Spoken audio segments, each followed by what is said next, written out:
fy hun yn bersonol, dwi'n gwrando llawer ar gerddoriaeth dawns. Cos dwi'n cael traffaith jyst eistedd lawr adre a gwrando arno fo, cos mae'r beat jyst yn cymryd drosodd yn lle'r y tune. Trend, ydy o. O, mae trends yn mynd a dod, fel grŵp fel ni, ti'n disgwyl ni newid, bob tro mae trend newid dod fyny, ti'n disgwyl ni newid a newid a newid. Rhaid ti, garas efo dy roots rhywfaint, rhaid. Neu sa pawb yn dechrau cael sy'n tipyn yn y band fag yn band. Da ni'n mynd popstars yn byd, da ni jyst fel da ni 10 mlynedd yn dol dwi'n mol. So, da ni'n mynd... 10 mlynedd ôl, ti'n mynd swnio fatha The Rolling Stones. Wel, na, ti'n gwybod fel? Na, da ni'n di newid. Dwi'n meddwl da ni'n di newid. Dwi'n meddwl bod nhw... Ti'n meddwl? Mae Barry'n edrych mwy fatha Sean William Ryder, wan. Na, mae rhaid i ti cael rhyw fath o perspective. Os ti'n cymryd dy hun yn rhy serious, then mae'n just yn ridiculous. Dyn ni'n mynd byw fel popstars neu rhywbeth, so... Dyn ni'n gallu, really... we can't lie to ourselves, like. Dwi'n licio dweud, ond da ni'n grŵp rock yn y pen draw. A fatha Eingl Americanaidd, even. So mae gyd o dylanwadau ni yn Eingl Americanaidd, so... Eich dim sticio'r label world music yna ni. A dyna pam, dwi'n meddwl, wneith grŵp Cymraeg, grŵp sy'n canu yn Gymraeg, ddim cael ei seinio fyny gan label major, cos, well, anyway, ddim, dwi'n mwy na novelty, anyway, cos bod nhw'n gallu seinio band Saesneg sy'n canu'n Saesneg yn barod, a sy'n lot fwy o commercial value i'r record label, sy'n diwedd be mae record labels isio. Dyn nhw'n give a shit am musical quality so long as maen nhw'n gael y cash fewn dyn. So. Dyn ni'n chwarae yn well fel band ar llwyfan, dwi'n fel. Dyn ni'n gwybod be dyn ni'n mynd i chwarae nesaf, ond yr intensity, dwi'n meddwl mae'n dod trwy sut ti'n teimlo ar y pryd ti'n chwarae, really.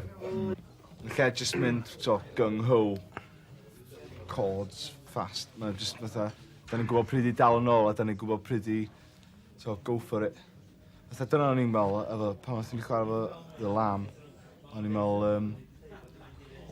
o'n i'n gwrando ar y Lamb ar y speaker back ac o'n i'n meddwl, oedd na ddim adag yn set yr Lamb pan o'n i'n meddwl, oedd nhw'n whipio'r gynulleidfa mewn i frenzy, ond oedd nhw byth yn whipio nhw eu hunan mewn i frenzy. Ac os gael lluchio modesty fi ffwr am funud, o'n i'n meddwl, nathon ni whipio'n hynny mewn i frenzy. Ond wrach na hynna ddim yn cyffwrdd y gynulleidfa mewn unrhyw ffordd o gwbl, ond dwi'n trio bod mor gywir as i bosib, ond yn y diwedd, swn i'n gwybod Cymraeg cywir sa'n hitio fi yn y Gwyneb.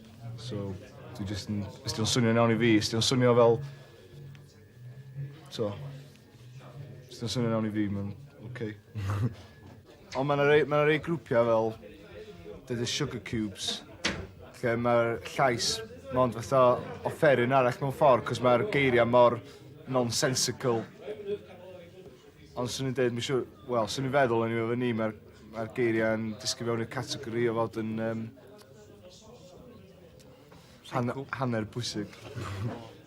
Cos fe wedi sgwennu meaningful lyric, fe wedi sgwennu meaningless lyric, a dyn nhw'n berthnasol, beth sy'n berthnasol ydy y person sy'n gwrando arno fo, be mae'r person yna'n gael allan o fo, sut mae hwnnw'n ddehanglu fo. So, fydda chi'r person cymryd lyrics a really gwrando arno nhw, really cymryd nhw fewn a gael ei effectio gyda nhw. A wedyn rydych person gwrando ar yr un darn o gerddoriaeth, a just, mae'r geiriau just yn fynd mewn trwy'n glist allan trwy'r llall. Ond maen nhw dal yn gael pleser allan o'r record.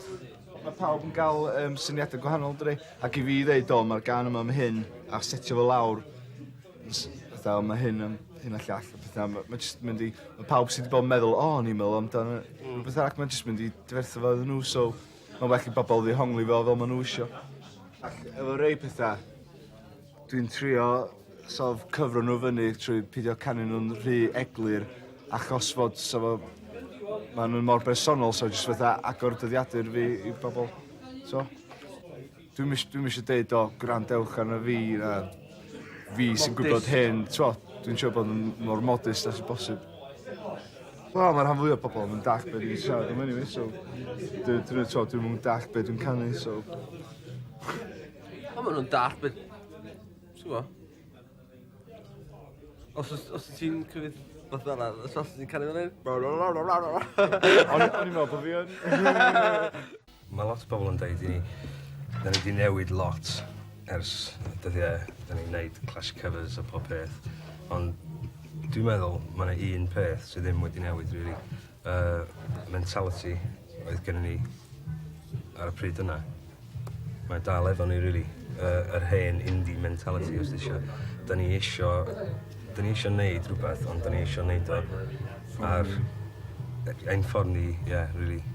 A da ni'n gwybod, da ni'n gwybod exactly be da ni eisiau mynd, pa gyfeiriad da ni eisiau mynd, neu rhywbeth, ond da ni'n gwybod y pethau da ni yn deud, oce, mae hon yn dda, mae hon yn alright, da ni'n mynd i wneud hon. Ond os da ni'n mynd licio wneud o, da ni'n just deud, right, no, sorry. Da ni'n mynd i gorau, da ni'n dechrau, da ni'n mynd i gorau pwysio am gigs o gwbl. Dwi'n meddwl da ni wedi ffonio neb am gig. So i gofyn os ydyn gawn ni chwarae fan hyn. So dwi'n bod beth ydy digwydd sy'n arwyn di trio. Pwysio ni, pwysio dy records. A dwi'n gwybod, sy'n wedi bod yn... So gyda ni managers o'n jyst sy'n yn gadael ni cael ymlaen efo sgwennu'r cerddoriaeth a stwff. Yn lle gofod, wel, da ni'n mynd llawer o organisation yn byd wan, ond ni'n siŵr bod ni'n cael hyn i lawr i llefydd ar amser a stwff fel yna, ond so da ni'n mynd pwysio fan eithaf nhw.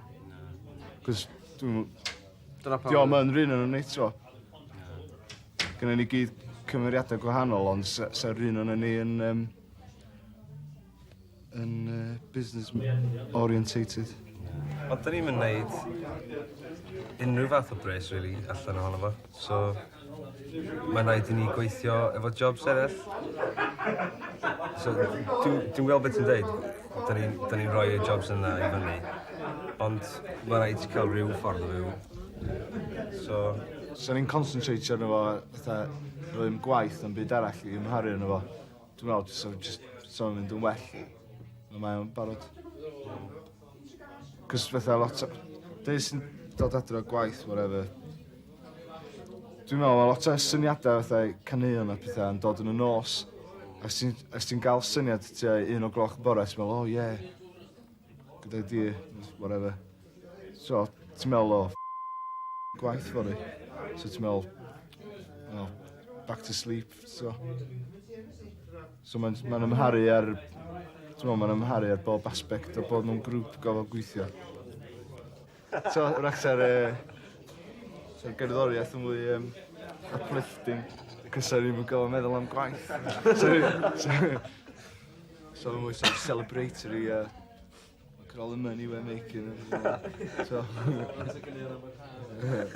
wedyn rach sa'n ni'n flopio, so, no-win situation. Dwi'n meddwl, sgen i'n byd arall. Os gen i ddim, sgen i'n byd arall. Dwi'n efo diddordeb mewn, heblaw am just y band. Dwi'n just mynd i gwaith i gael pres a whatever. That's it.